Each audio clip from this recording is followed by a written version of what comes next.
Smoke hung heavy over the shattered fields, the acrid scent of burning crops choking the cold morning air. Elias crouched behind a crumbling stone wall, gripping a rusted farming tool like a lifeline. Every shadow could hide an enemy. Every silence was thick with danger. His family was out there somewhere, scattered and vulnerable, while the war swept mercilessly through their rural home. How had a simple farmer become a reluctant soldier in this unforgiving conflict?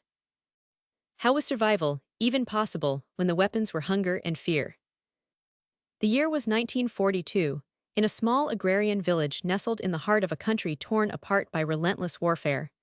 The earth beneath Elias' boots was soaked with mud and blood, the once vibrant fields reduced to deathly gray stubble and ash.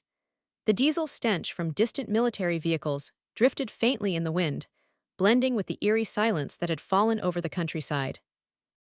Nothing stirred but the occasional crackle of distant gunfire and the whispers of desperate families hiding in shattered barns and abandoned cottages. Elias was no soldier. Before the war, his hands birthed life from the soil. Now they trembled with exhaustion and dread. He had spent decades nurturing fields of wheat and corn, feeding his tight-knit community through harsh winters and lean summers. But war had rewritten the rules, turning fields into battlegrounds and crops into casualties. His role transformed from provider to protector, from cultivator to silent warrior, battling an enemy few understood, the relentless scarcity that starvation wove into daily life. The inciting moment shattered the fragile peace. One night, explosions ripped through the village outskirts. Flames licked the horizon as marauding forces descended, burning barns and uprooting hope. Elias saved what he could, seeds buried deep, a few tools hidden under rubble, but the heart of the harvest was lost. Families fled before dawn, clutching children and dreams, leaving behind fields soaked in terror and ash. The enemy wasn't just soldiers, it was devastation itself. The days that followed were a relentless struggle. Elias forged a fragile alliance with neighboring farmers, pooling scant resources and knowledge to rebuild their shattered land. Sleepless nights were haunted by fears of sabotage. Rumors whispered of partisan fighters setting fires to starve the occupiers, yet risking their own people's survival. Trust was fragile, shattered by betrayal and the gnawing hunger that clouded judgment. Elias moved like a ghost through ruined fields, battling despair with stubborn resolve. The obstacles were endless. Supply lines were cut. Fertilizers and tools became as rare as mercy. The soil, turned to cracked earth, resisted every desperate attempt at renewal. Elias' family grew thinner, children's laughter faded into hollow silence. His wife's eyes, once full of hope, now reflected only the barren landscape they inhabited. Yet amidst this devastation, a fierce defiance burned. Elias nurtured seeds beneath scorched earth, whispered prayers into dry winds, and fought with every fiber to feed more than just bodies, to keep alive the spirit of a community clinging to survival. At the breaking point, Elias faced an impossible choice. An enemy patrol had discovered their hidden grain stores.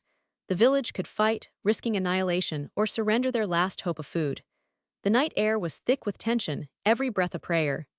Elias stood at the edge of ruin, heart hammering, knowing that the fate of many rested on what he would do next. There was no room for hesitation, only raw courage and grim determination. The confrontation came swift and brutal.